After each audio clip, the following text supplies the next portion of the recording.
Two women badly burned in the Kimberley Ultramarathon will each receive $450,000 in what the state government calls an act of grace payment. Rebecca Munro with the story.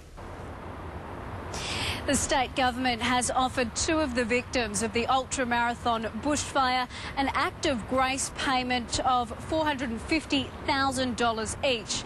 Taria Pitt and Kate Sanderson were left with horrific injuries after becoming trapped in the fire during the Racing the Planet event in September last year. After a year of expensive medical bills and painful recovery, today's announcement has come as some sort of relief. However, the state government has been careful in calling this an act of grace payment instead of an ex gratia handout.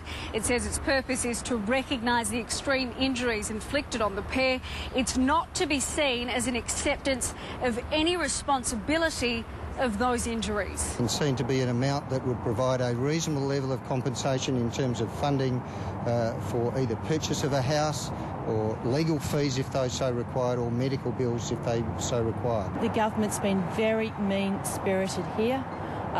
Clearly $450,000 won't be inadequate.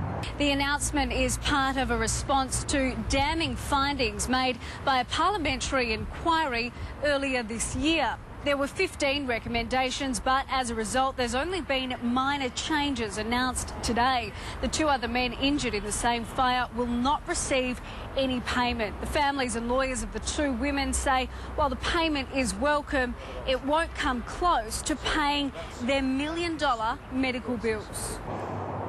The reality is, and I can only speak on behalf of Kate, obviously, is that I know it falls far, far short of her true requirements for the rest of her life. It's not enough because she suffered catastrophic injuries and her past and future medical expenses would be approximately $3 million.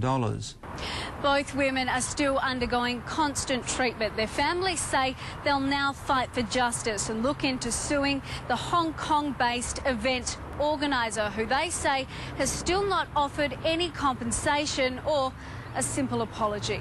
It's back to you.